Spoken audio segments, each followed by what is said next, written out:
Hello guys, welcome to my channel SSC knowledge. Guys, आज मैं बात करूंगा एसएससी एमटीएस 2019 का जो डॉक्यूमेंट वेरिएशन हो रहा है इसके रिगार्डिंग। काफ़ी क्वेरीज आ रहा था एससी एसटी ओबीसी ईडब्ल्यूएस के रिगार्डिंग, इसके सर्टिफिकेट का फॉर्मेट के रिगार्डिंग, इसका जो क्रूशियल डेट रखा गया है उसके रिगार्डिंग, किसी का नेम में स्पेलिंग प्रॉब्लम है, किसी का फादर नेम में स्पेलिंग प्रॉब्लम है, किसी का एड्रेस में प्रॉब्लम है, सबका सॉल्यूशन इस वीडियो में मिलेगा।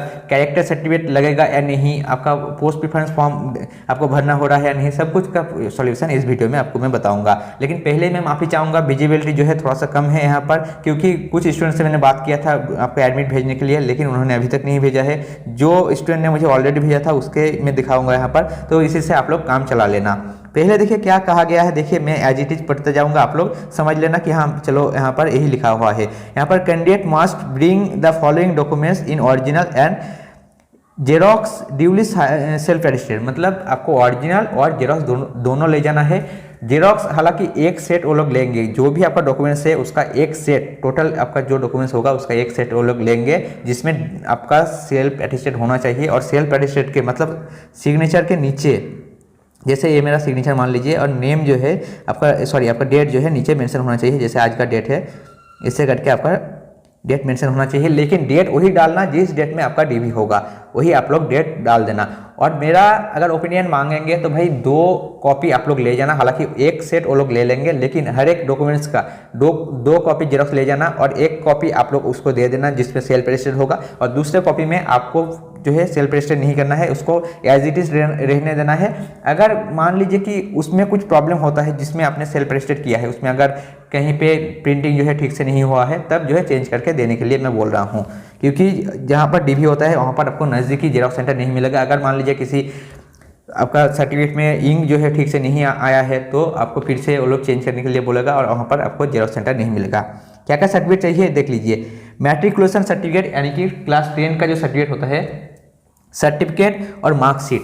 देखिए सर्टिफिकेट मार्कशीट दोनों ले जाना है, लेकिन बहुत सारे स्टूडेंट ऐसे भी होंगे जिसके पास सर्टिफिकेट नहीं है। भाई सर्टिफिकेट बहुत सारी यूनिवर्सिटी में नहीं देते हैं, उसका मार्कशीट और सर्टिफिकेट एक ही होता है। जैसे सीबीएसई का कह लूँ, या आपका राजस्थान हरियाणा का बोर्ड का जो एग्जाम होता है उसका जो है आपको सर्टिफिकेट और मार्कशीट एक ही में होता है, तो उनको घबराने की जरूरत नहीं है। भाई आपका मार्कशीट जो है या सर्टिफिकेट जो है एक ही है, उसी में काम चल जाएगा। बस उसमें क्राइटेरिया है डेट ऑफ बर्थ मेंशन होना चाहिए, मतलब आपका बर्थ डेट जन्मदिन आपका मेंशन होना चाहिए। बस यही आप लोग देख लेना। अगर मेंशन नहीं है तो क्लास 10 का एडमिट में जरूर होगा, तो एडमिट भी ले जाना। अगर जिसका मेंशन नहीं है, अगर मेंशन है तो मार्कशीट और सर्टिफिकेट दोनों ले जाना, उससे काम चल जाएगा।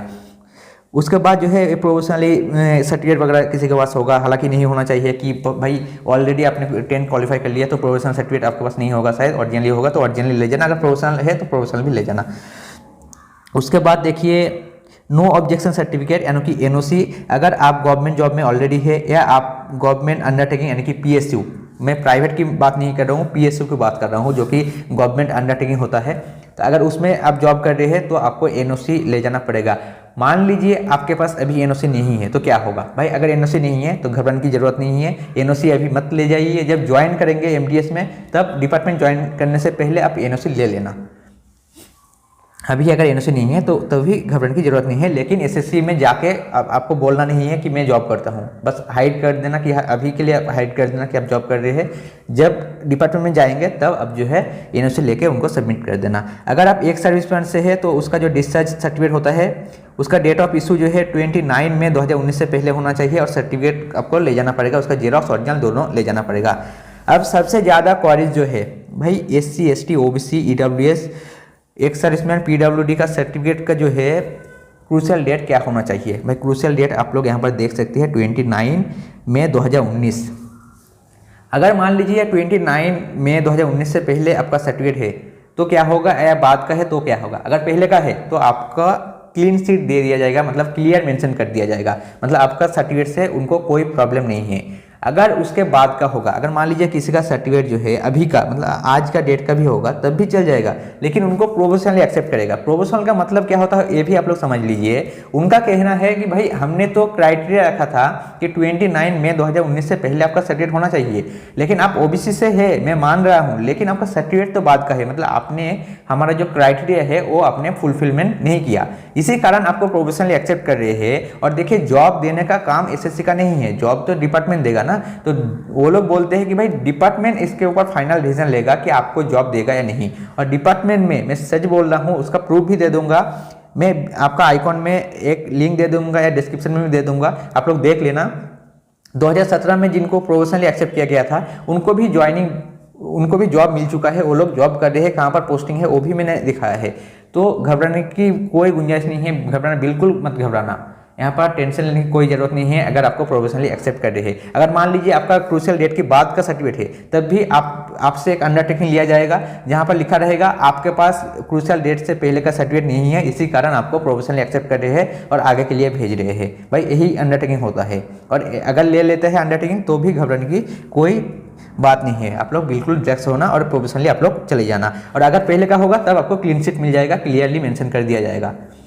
और एक बात, अब ईडब्ल्यूएस का मामला अलग है। बहुत सारे जो स्टूडेंट ने मुझे कहा कि भाई ईडब्ल्यूएस से तो कोई प्रॉब्लम नहीं हो रहा है, आप ही बोल रहे हो कि ईडब्ल्यूएस का प्रॉब्लम होने वाला है। भाई प्रॉब्लम क्यों नहीं हो रहा है वो भी देख लीजिए। उनका जो कहना है भाई क्रूशियल डेट से हमें कोई लेना देना नहीं है, अगर क्रूशियल डेट से पहले होगा तब तो ठीक है, अगर नहीं होगा तब भी कोई प्रॉब्लम नहीं है। ईडब्ल्यूएस की बात कर रहा हूँ, सिर्फ और सिर्फ ईडब्ल्यूएस की बात अलग से कर रहा हूँ। उनका कहना है, देखिए गवर्नमेंट का ईयर जो स्टार्ट होता है वो अप्रैल से स्टार्ट होता है और मार्च तक चलता है। मतलब 2019 अप्रैल से लेके 2020 मार्च तक जो है 1 साल हुआ ना, गवर्नमेंट का हिसाब से होता है। अब आपका फॉर्म फिलअप जो है, एमटीएस का फॉर्म फिलअप जो है मई मंथ में हुआ था। लास्ट डेट ऑफ जो एप्लीकेशन था 29 मई 2019 था, मतलब मई मंथ में उसका लास्ट डेट था। तो इस हिसाब से जो है आपका देखिए 2019 अप्रैल के बाद आया है आपका नोटिफिकेशन, अप्रैल के बाद आपका नोटिफिकेशन आया था। तो उनका कहना है कि भाई 2019-20 का वैलिड फॉर होगा तब हम लोग एक्सेप्ट कर लेंगे। 2019-2020 का अगर होगा वैलिड फॉर जो लिखा रहता है आपका ईडब्ल्यू सर्टिफिकेट में, अगर 2019-20 का होगा तो हम लोग ले लेंगे। या तो क्रूशियल डेट से पहले होना चाहिए, नहीं तो 2019-20 का भी अगर सर्टिफिकेट होगा तब भी हम लोग आपको ले लेंगे। अगर उसके बाद का होगा 2020-21 का अगर सर्टिफिकेट होगा, वैलिड फॉर 2020-21 का अगर होगा तो क्या होगा भाई, उसको भी वो लोग एक्सेप्ट कर लेंगे, लेकिन प्रोफेशनली एक्सेप्ट करेंगे।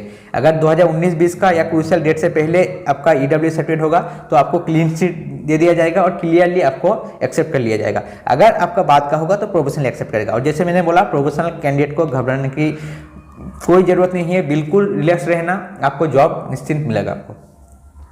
तो ये तो गया सर्टिफिकेट की बात। अगर फॉर्मेट की बात करें, बहुत सारे स्टूडेंट का फॉर्मेट में भी प्रॉब्लम है, तो चलो फॉर्मेट में एक बार दिखा देना चाहता हूँ आपको।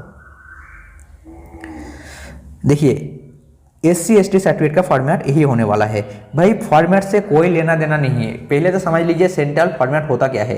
ऐसा नहीं कि SSC की फॉर्मेट में होना चाहिए या सेम टू सेम होना चाहिए, कि जहां पर मान लीजिए कि यहाँ पर आपका फोटो है लेकिन SSC का फॉर्मेट में तो फोटो नहीं है। मान लीजिए कि आपका सिग्नेचर तो यहाँ पर लिखा हुआ है, लेकिन बहुत सारे सर्टिफिकेट का हो सकता है कि ऊपर में से आपका सिग्नेचर है आपका, तब भी कोई दिक्कत नहीं है। सेंट्रल फॉर्मेट का मतलब होता है जो आपका कम्युनिटी होता है। आपको पता होगा आपके सरनेम की वजह से आपको कास्ट सर्टिफिकेट में डाला जाता है। जैसे आज एक स्टूडेंट से बात हुआ है, उसका शायद जो सब कास्ट था या आपका कम्युनिटी था वो शायद कानू था, जो ओबीसी से बिलोंग्स करते हैं। तो भाई वही जो सरनेम है इसी के वजह से आपको सर्टिफिकेट मिलता है। वो लोग बस चेक करेंगे कि आपका जो कम्युनिटी है या आपका टाइटल जो है वो सेंट्रल का जो लिस्ट होता है, आपको पता होगा सेंट्रल में एक लिस्ट होता है कि ये आपका कम्युनिटी जो है सेंट्रल की SC OBC ST में आते हैं। तो वो लोग चेक करेंगे कि आपका कम्युनिटी जो है सेंट्रल में आते हैं या नहीं। बिहार का जो कानू जैसे मैंने बोला कि ये कानू जो कह के जो सरनेम है ये आपका सेंट्रल की फॉर्मेट में OBC लिस्ट में आते हैं या नहीं, बस इतना ही वो लोग चेक करते हैं।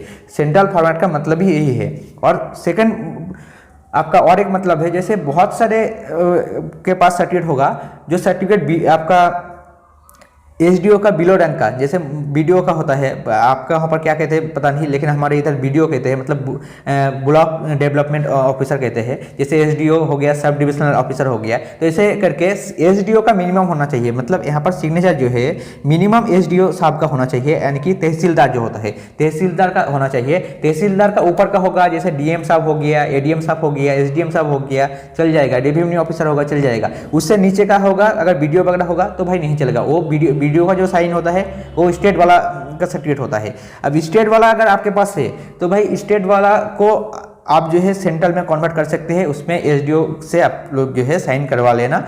मान लीजिए बहुत सारे स्टूडेंट ऐसे भी होंगे जिसके पास स्टेट वाला सर्टिफिकेट पहले से है, लेकिन सेंट्रल वाला फॉर्मेट जो है अभी अभी उन्होंने बनाया, तो उसको भी घबराने की जरूरत नहीं है। आप जो डीवी के टाइम दोनों सर्टिफिकेट ले जाना, एसएससी के सामने रख देना कि भाई मेरे पास स्टेट वाला सर्टिफिकेट भी है और सेंट्रल वाला सर्टिफिकेट भी है, मतलब बीडीओ साहब का भी सिग्नेचर है और यहाँ पर एसडीओ साहब का सिग्नेचर है, तो आपको जो चाहिए आप लोग ले लीजिए। तो बहुत सारे स्टूडेंट ऐसे भी होंगे जिनका क्रूशियल डेट से पहले स्टेट वाला सर्टिफिकेट है, लेकिन क्रूशियल डेट से बाद का आपका जो है सेंट्रल वाला सर्टिफिकेट है, तो उनको भी आपको क्लियरली ले लिया जाएगा क्योंकि ऑलरेडी उनके पास स्टेट वाला सर्टिफिकेट है। फॉर्मेट से जैसे मैंने बोला, फॉर्मेट से कोई लेना देना नहीं, जैसे जैसे मैं बोल रहा हूँ उसे समझ लीजिए कि भाई आपका कम्युनिटी जो है वो सेंट्रल में आना चाहिए बस, और फॉर्मेट से सेम अगर नहीं होगा तब भी कोई गुंजाइश नहीं है, यहाँ पर भी कोई टेंशन लेने की जरूरत नहीं है। तो फॉर्मेट से भी आपको जो प्रॉब्लम है खत्म हो चुका होगा। अब देखिए पर्सन विद डिजेबिलिटी यानी कि पीएच कैंडिडेट का आप देख लीजिएगा क्या क्या क्राइटेरिया है, आप लोग एक बार समझ लीजिएगा। अगर कुछ प्रॉब्लम होता है तो आप मुझे पर्सनली कॉल कर लीजिएगा, नहीं तो एक टेलीग्राम ग्रुप एमटीएस के लिए मैं बना चुका हूं, वहां पर आप लोग जुड़ सकते हैं, उसका लिंक भी मैं डिस्क्रिप्शन में दे दूंगा। जो डीवी के लिए जा रहे हैं सिर्फ और सिर्फ वही कैंडिडेट यहाँ पर जुड़िएगा जरूर। अब देखिए यहाँ पर passport size 2 passport size recent colour photograph, भाई अभी का होना चाहिए, बाद का ज़्यादा पुराना मत ले जाना, 3-4 महीना ऊपर नीचे होगा तो चल जाएगा। रिसेंट फोटो कॉपी ले जाना, कलर फोटोग्राफ ले जाना, और देखिए उसके साथ एक वैलिड आईडी प्रूफ जो कि आपका आधार कार्ड हो गया, वोटर आईडी कार्ड हो गया, पैन कार्ड हो गया, पासपोर्ट हो गया, जो आपके पास है वो आप ले जाना। कोविड-19 डिक्लेरेशन फॉर्म, भाई अगर आपके एडमिट में मेंशन है, जो आपका डीवी का एडमिट है अगर उसमें मेंशन है तो ले जाना, अगर नहीं है तो ले जाने की जरूरत नहीं है। तो यही आपका सर्टिफिकेट जो आपका नेसेसरी है, जैसे जैसे मैं बोल रहा हूँ ऐसे यही सर्टिफिकेट ले जाना, इसके अलावा आपको यहाँ पर और कुछ ले जाने की जरूरत नहीं है। ये सब बस आपको यहाँ पर कहा गया है, जो जो है ये आपको प्रोफेशनली एक्सेप्ट किया जाएगा, जॉब जो है डिपार्टमेंट देगा, ये यहाँ पर कहा गया है, आप लोग पढ़ लेना। लेकिन सर्टिफिकेट जो जैसे जैसे मैंने बोला ये आपको यही ले जाना होगा। और उसके बाद जो और कुछ डाउट आ रहा था स्टूडेंट को कि भाई कैरेक्टर सर्टिफिकेट चाहिए या नहीं, देखिए कैरेक्टर सर्टिफिकेट क्या होता है वो आप पहले समझ लीजिए। इसको कहते हैं कैरेक्टर सर्टिफिकेट, आइडेंटिटी सर्टिफिकेट या कैरेक्टर सर्टिफिकेट, जो कि जब डिपार्टमेंट आप लोग ज्वाइन करेंगे, मतलब जब जॉब ज्वाइन करेंगे उससे पहले आपको देना पड़ता है वो और ये देना पड़ता है आपका डिपार्टमेंट में, जिस डिपार्टमेंट में आपका पोस्टिंग होगा उसी डिपार्टमेंट में देना पड़ता है। एसएससी को कैरेक्टर सर्टिफिकेट से कोई लेना देना नहीं है, एसएससी आपको कैरेक्टर सर्टिफिकेट नहीं मांगेंगे, तो ये भी आप लोग समझ लेना। तो कैरेक्टर सर्टिफिकेट के लिए अभी टेंशन मत लीजिए। अब देखिए और कुछ क्वेरीज आ रहा था, जैसे मैं बोल रहा हूँ आपका आ रहा था सर्टिफिकेट फॉर्मेट हो गया, कैरेक्टर सर्टिफिकेट हो गया। अब प्रॉब्लम आ रहा था नेम का स्पेलिंग में, बहुत सारे स्टूडेंट का नेम में स्पेलिंग में प्रॉब्लम है। मान लीजिए किसी का नेम जो है अमन है, अमन किसी का नेम है, भाई इसका नेम ए वाला स्पेलिंग होना चाहिए। मान लीजिए बाकी डॉक्यूमेंट्स में यही स्पेलिंग है, लेकिन जो क्लास 10 का जो सर्टिफिकेट है उसमें है AME, यहाँ पर ई डाल दिया N, तो इसका क्या होगा भाई? अगर आपका ऐसा कुछ है तो मेरे हिसाब से एफिडेविट बना के रख लेना चाहिए, या एफिडेविट बना लीजिए। हालांकि वो लोग नहीं मांगेंगे, एसएससी को पता होता है कि भाई कौन सा सही है कौन सा गलत है, वो लोग उनको पता होता है, लेकिन नहीं मांगेंगे। लेकिन अगर मांगते हैं तो आपको देना पड़ेगा, क्योंकि रूल्स है आपका एफिडेविट देने का। अगर नहीं लेते हैं तो एसएससी का बात है, लेकिन मेरे हिसाब से बना के रख लेना चाहिए। बहुत सारे स्टूडेंट का ऐसा भी है, जैसे मान लीजिए उनका एक्चुअल नाम है अमन मंडल, उनका एक्चुअल नाम है, ऐसे करके उनका नाम है। अब यहाँ पर स्पेलिंग में क्या कर दिया उन्होंने, मान लीजिए अमन ऐसे लिखा हुआ है और मंडल जो है स्पेलिंग जो है सही है, लेकिन उसका कैपिटल में, यहाँ पर देखिए ये चीज़ जो है कैपिटल में है, ये चीज़ जो है स्मॉल लेटर में है। भाई घबराने की जरूरत नहीं है, कैपिटल स्मॉल से कोई फर्क नहीं पड़ेगा। बहुत सारे स्टूडेंट का ऐसा भी होता है पूरा नेम जो है आपका स्मॉल लेटर में है, भाई घबराने की जरूरत नहीं है, चल जाएगा। मतलब स्मॉल और कैपिटल लेटर से कोई फर्क नहीं पड़ेगा। बहुत सारे कैंडिडेट का डाउट आ रहा था भाई स्पेस में प्रॉब्लम है, जैसे मान लीजिए अमन, अब यहाँ पर स्पेस होना चाहिए था, नहीं स्पेस ना देके आपका डायरेक्ट मंडल लिख दिया। भाई यहाँ पर भी कोई प्रॉब्लम नहीं होने वाला है। यहाँ पर अगर ऐसे करके कुछ होगा तो मेरे हिसाब से आपको जो है एक एफिडेविट करके ले जाना सही रहेगा। लेकिन एफिडेविट, फिर से मैं बोल रहा हूँ, एफिडेविट वो लोग नहीं लेंगे, लेकिन अगर रखेंगे तो आपका सेफ्टी पर्पज़ के लिए बोल रहा हूँ। अगर वो लोग मांगेंगे तो आपको देना पड़ेगा, लेकिन अगर बाकी डॉक्यूमेंट्स में आपका सही है, मान लीजिए सिर्फ और सिर्फ क्लास 10 का सर्टिफिकेट में यही प्रॉब्लम है, बाकी डॉक्यूमेंट्स में सही है, तब तो भाई कोई प्रॉब्लम नहीं है, वो लोग मान लेंगे कि भाई चलो आपका सही है, बस आपका स्पेस में यहाँ पर प्रॉब्लम हो गया है। किसी का फादर का नेम में भी सेम अगर ऐसा कोई इशू है तो भी सेम जो है आपको एफिडेविट करना पड़ेगा, और एफिडेविट अगर नहीं भी करेंगे तब भी कोई दिक्कत नहीं है, लेकिन आपका सेफ्टी पर्पज़ के लिए बोल रहा हूँ, आप लोग एफिडेविट कर सकते हैं। एड्रेस में बहुत सारे स्टूडेंट का प्रॉब्लम है, जैसे विलेज का नेम ही चेंज हो गया। मान लीजिए किसी का विलेज का नेम है आपका रामपुर, किसी का विलेज का नेम है, ऐसे करके किसी का विलेज का नेम है, लेकिन उसका नेम हो गया भाई श्यामपुर हो गया।